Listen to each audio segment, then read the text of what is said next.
Guys, welcome back to my channel सीखो कुछ नया 27। सो गाइस, आपको पता ही है कि कल हमने 1857 के बारे में जो 1857 की क्रांति के विद्रोह के बारे में हमने पढ़ा था और वो मेन पॉइंट्स थे। लेकिन आज मैं उसी चैप्टर को 1857 मोस्ट इम्पॉर्टेंट है जो सीटेट में ये इसमें से एक दो तीन क्वेश्चंस आ ही जाएंगे।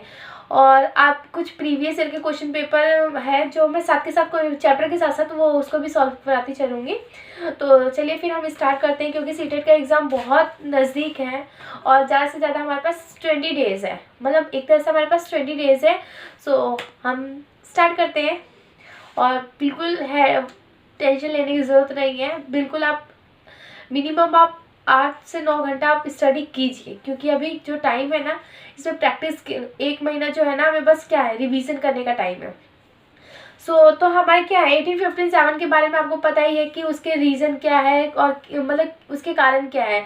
तो सबसे पहले कि जो उस समय के नवाब थे उनका पावर क्या था, उनका पावर धीरे धीरे उनसे छीन लिया गया था। उनकी आज़ादी भी छीनी जा रही थी, ठीक है। और उनको यह अधिकार नहीं दिया गया था कि वो अपने खुद के सैनिक बना सके, मतलब खुद के सैनिक यानी खुद की आर्मी को मेंटेन कर सके। ये हक, क्योंकि अंग्रेज़ों को लगता था कि अगर ये अपने आर्मी खुद मेंटेन करने लग जाएंगे तो हमसे ये धीरे धीरे हमें क्या करेंगे, ये हमारे लिए खतरा बन जाएंगे। तो वो अंग्रेज क्या करते थे, आर्मी उनको मेंटेन करने नहीं देते थे। इसलिए अंग्रेजों ने क्या किया कि आर्मी का मेंटेनेंस वो उनसे छीन लिया उन्होंने। और जो भी टैक्स वगैरह कौन वसूल करता था, तो टैक्स वगैरह अंग्रेजी वसूल करते थे। तो क्या है, तो इसमें क्या है, जब जनता chapter number 5 NCERT 8th class की जो पार्ट 1 बुक है, ये है बुक, आप देख सकते हैं, ठीक है। बुक ये है और इसके मैं पूरे चैप्टर नहीं कराऊंगी, बस मेन पॉइंट्स मैंने हाईलाइट किए हुए मतलब जो सीटेट के एग्जाम में मैंने जो क्वेश्चंस किए थे और जितने हाईलाइट किए वो बस मेन है। तो आप बस इतना ही करके चले जाइए। 1857 का जो चैप्टर है, इस चैप्टर में बस इतना ही आएगा जो मैं करवा रही हूँ। तो चलिए फिर हम स्टार्ट करते हैं। तो नवाब की छिंदी सत्ता, तो 18वीं सदी के मध्य से ही राजाओं और नवाबों की ताकत छिनने लगी थी और उनकी सत्ता और सम्मान दोनों खत्म होते जा रहे थे और स्थानीय शासकों की स्वतंत्रता घटती जा रही थी और उनकी सेनाओं को भंग कर दिया गया था। उनका राजस्व वसूली के अधिकार में इलाके एक एक करके छीने जा रहे थे। कहने का मतलब कि उनसे जो भी टैक्स वो वसूल करते थे वो भी अंग्रेजों ने क्या किया था, उनसे छीन लिया था। और धीरे धीरे क्या करते थे, उनसे उनका जो राजस्व है वो भी क्या कर रहे थे, वो भी धीरे धीरे उनसे छीनते ही जा रहे थे। बहुत से स्थानीय शासकों ने अपने हितों की रक्षा के लिए कंपनी के साथ बातचीत भी किया। उदाहरण के तौर पे जैसे झांसी की रानी लक्ष्मीबाई चाहती थी कि उनके पति की मृत्यु के बाद उनके बेटे को वहाँ क्या बनाया जाए, पति की मृत्यु के बाद उनके बेटे को क्या है और राजा मान ले, लेकिन ऐसा नहीं किया गया। और पेशवा बाजीराव द्वितीय के दत्तक पुत्र जो है नाना साहेब ने भी कंपनी का आग्रह किया और कि उनके पिता को जो पेंशन मिलती थी उनके मृत्यु के बाद उन्हें मिलने लग जाए। कहने का मतलब कि उनके झांसी की रानी के हस्बैंड की मृत्यु के बाद यानी डेथ के बाद उनके बेटे को राजा मान लिया जाए, जो उनको पेंशन मिलती थी वो उनके बेटे को मिलने लग जाए। अंग्रेजों के कब्जे में जाने वाली आखिरी रियासतों से थी और 1801 में अवध पर एक सहायक संधि थोपी गई। 1801 में क्या है, एक सहायक संधि किसके ऊपर थोपी गई थी, रियासत मतलब अंग्रेजों ने कब्जे में अपने क्या है आखिरी रियासत में से थी और 1801 में उन्होंने क्या किया, सहायक संधि उनके ऊपर थोप दी गई और 1856 में अंग्रेजों ने अपने कब्जे में ले लिया। गवर्नर जनरल डलहौजी ने ऐलान कर दिया कि रियासत का शासन ठीक से नहीं चलाया जा रहा है। यानी गवर्नर जनरल डलहौजी ने क्या किया, ये मतलब एक झूठी फरमाइश वहाँ पे कर दी कि यहाँ पे शासन क्या है, सही ढंग से नहीं चलाया जा रहा है। तो एक क्वेश्चन आया हुआ है पेपर में कि किस गवर्नर जनरल ने घोषित किया कि अवध पे किस तरीके से शासन किया जा रहा था और उचित प्रशासन सुनिश्चित करने के लिए ब्रिटिश शासन की आवश्यकता थी। तो किसने कहा था, तो लॉर्ड डलहौजी ने कहा था। ठीक है, तो ये क्वेश्चन आया हुआ है और ये बिल्कुल 2016 के क्वेश्चन पेपर है, क्वेश्चन सही है। नेक्स्ट आते हैं, कंपनी ने मुगलों के शासन को खत्म कर दिया करने की भी पूरी योजना बना ली। मतलब कंपनी ने क्या, मुगलों का जो शासन था उनको खत्म करने के लिए पूरी प्रिपरेशन कर ली थी। और कंपनी द्वारा जारी सिक्कों पे जो मुगल बादशाह का जो नाम था, मतलब जो सिक्कों पे जो मोहर लगता था मुगल बादशाह का, उसको भी क्या किया उन्होंने हटा दिया। 1849 में गवर्नर जनरल डलहौजी ने ऐलान किया कि बहादुर शाह जफर की मृत्यु के बाद बादशाह के परिवार को लाल किले से निकाल दिया गया। तो किसने कहा था, तो जनरल डलहौजी ने क्या कहा था कि बहादुर शाह जफर की मृत्यु के बाद उनकी जितनी फैमिली वाले हैं उनको क्या है, लाल किले से उनको हटा दिया जाएगा। और 1856 में गवर्नर जनरल कैनिंग ने फैसला किया कि बहादुर शाह जफर के मुगल बादशाह होंगे और उनकी मृत्यु के बाद किसी वंशज को बादशाह नहीं माना जाएगा। क्या मतलब कि गवर्नर जनरल कैनिंग ने क्या कहा था कि उनकी मृत्यु के बाद किसी भी उनके वंशज को क्या है, बादशाह नहीं माना जाएगा। और निकालने की बात किसने की, लॉर्ड डलहौजी ने करी थी, जनरल लॉर्ड डलहौजी ने करी थी। नेक्स्ट आते हैं किसान और सिपाही। मतलब किसान और सिपाही, गांव में किसान और जमींदार भारी भरकम लगान और कर वसूली के सख्त तौर तरीके से परेशान थे। जो उनके कर थे वो कौन वसूला करते थे, अंग्रेज वो वसूला करते थे। इसलिए क्या है, वहाँ के किसान बहुत परेशान थे। बहुत सारे लोग महाजनों से लिया कर्ज नहीं लौटा पाए थे। मतलब जो भी कर्ज वो महाजनों बड़े बड़े राजाओं से उन्होंने कर्ज लिया था वो क्या वापस नहीं कर पा रहे थे। इसके कारण उनकी पीढ़ियां पुरानी जमीनें हाथ से, मतलब जो पहले की उनकी पुरानी जमीनें उनके हाथ से जाती, मतलब निकलती ही जा रही थी, हाथ से निकल गई थी। वेतन भत्ता और सेवा शर्तों के कारण परेशान थे और धार्मिक भावनाओं और आस्थाओं को ठेस पहुंचाते थे। मतलब जो अंग्रेज थे क्या करते थे, मतलब जब कंपनी के तहत जो भी काम करने वाले भारतीय सिपाहियों में असंतोष की वजह थी, क्या थी कि मतलब जो भी वेतन भत्ते वगैरह हो रहे थे उनसे और धार्मिक आस्थाओं के से उनको ठेस पहुंचाते थे। और बहुत सारे लोग समुद्र पार नहीं जाना चाहते थे। उन्हें लगता था कि समुद्र यात्रा से उनका धर्म और जाति भ्रष्ट हो जाएगा। मतलब कुछ लोगों को ऐसा लगता था कि अगर हम इस समुद्र पार जाएंगे तो हमारे क्या है, धर्म जाति ये सब क्या है, खत्म हो जाएगा, मतलब भ्रष्ट हो जाएगा। 1824 में सिपाहियों को कंपनी की ओर से लड़ने के लिए समुद्र के रास्ते बर्मा जाने का आदेश मिला तो उन्होंने इस हुक्म को मानने से इनकार कर दिया। उन्हें जमीन के रास्ते से जाने में ऐतराज नहीं था। सरकार का हुक्म न मानने के कारण उन्हें सख्त सजा दी गई। मतलब कहने का मतलब 1824 में सिपाहियों ने कंपनी की ओर से उन्होंने क्या किया, लड़ने के लिए समुद्र के रास्ते जाने के लिए कहा। अगर वो नहीं जाते हैं, मतलब अगर वो मना कर देते हैं तो उनको सख्त सजा दी जाएगी।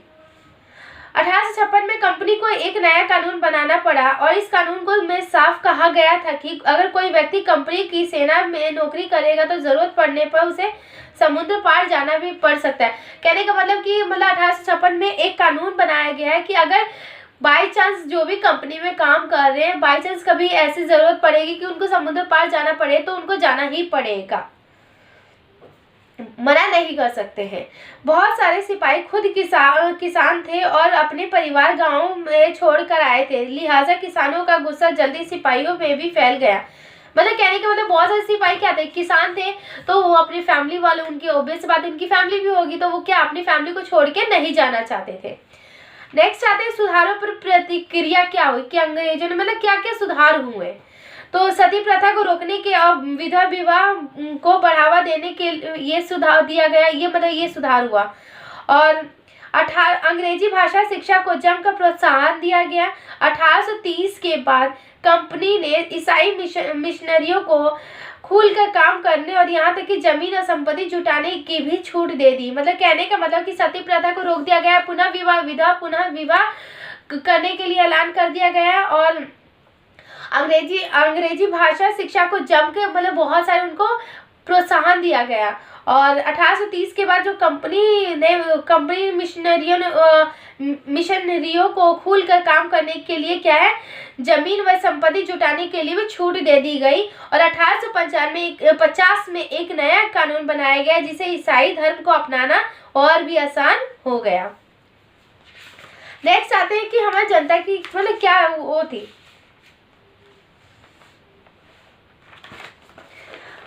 अब आते हैं कि मेरठ से दिल्ली तक, मतलब मेरठ से दिल्ली तक क्या हुआ था। तो 29 मार्च 1857 को एक युवा सिपाही मंगल पांडे, जिनको क्या है फांसी पर लटका दिया गया। क्यों, कहाँ पे, तो को बैरकपुर में अपने अफसरों पर हमला करने के आरोप में उन्हें क्या किया, फांसी पर लटका दिया गया। कहाँ पे, तो बैरकपुर में।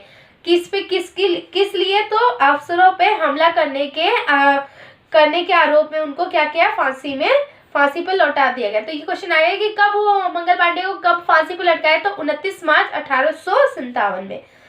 कुछ दिन बाद मेरठ में तैनात कुछ सिपाहियों ने नए कारतूसों के साथ फौजी अभ्यास करने से इनकार कर दिया। सिपाहियों को लगता था कि कारतूसों पर गाय और सुअर की चर्बी पे लेप चढ़ा हुआ है और 85 सिपाहियों की नौकरी से निकाल दिया गया।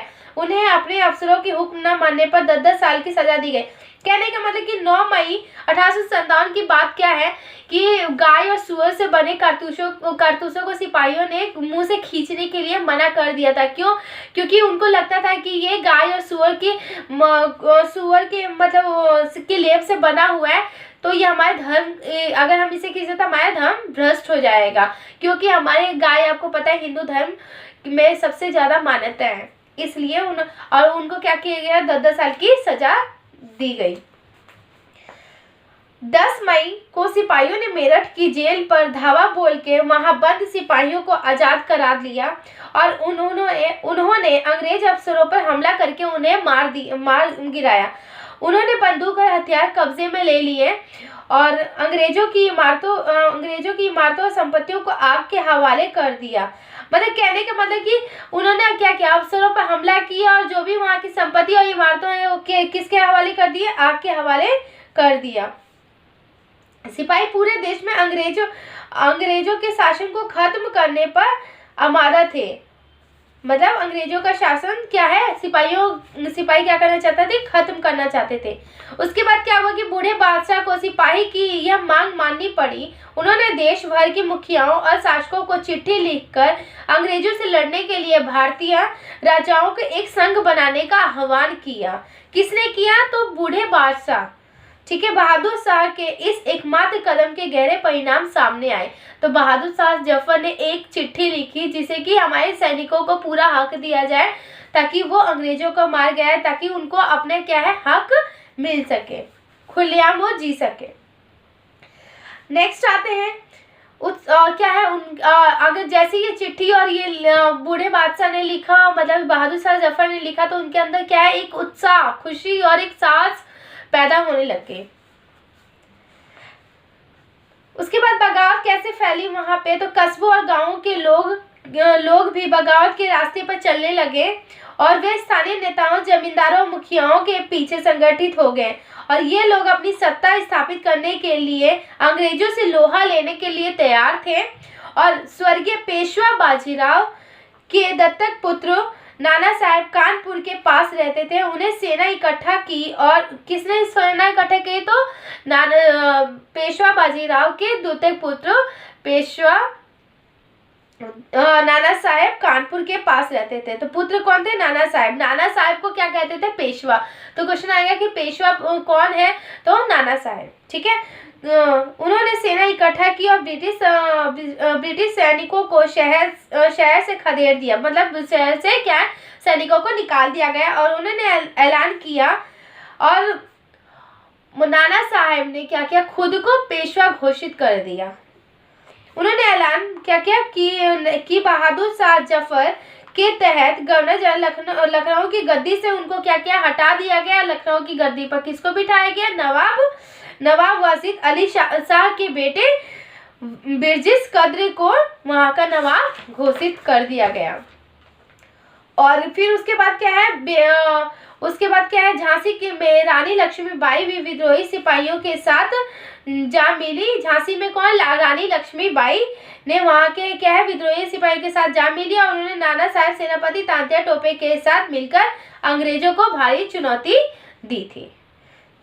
तो यहाँ तक तो, और ये मैं एक टॉपिक इसको कंप्लीट करा देती हूँ, उसके बाद जो है वो कल मैं करवा दूंगी। बहुत सारे मोर्चे पे उनकी जबरदस्त क्या हुई, हार हुई, किसकी हार हुई? तो विद्रोही टुकड़ियों के सामने अंग्रेजों की संख्या बहुत कम थी, इसलिए क्या है, उनकी हार हो गई थी। और इससे लोगों को यकीन हो गया कि अब अंग्रेजों का शासन खत्म हो चुका है। यानी कि जैसे ही उनको पता चला कि अंग्रेजों की हार हो चुकी है, तो उन लोगों को क्या लगा कि अब अंग्रेजों का शासन खत्म हो चुका है, अब हम खुल के जी सकते हैं। 6 अगस्त 1857 को लेफ्टिनेंट कर्नल टाइटलर ने अपने कमांडर इन चीफ के टेलीग्राम भेजा और जिसमें उसने अंग्रेजों के भय को व्यक्त किया।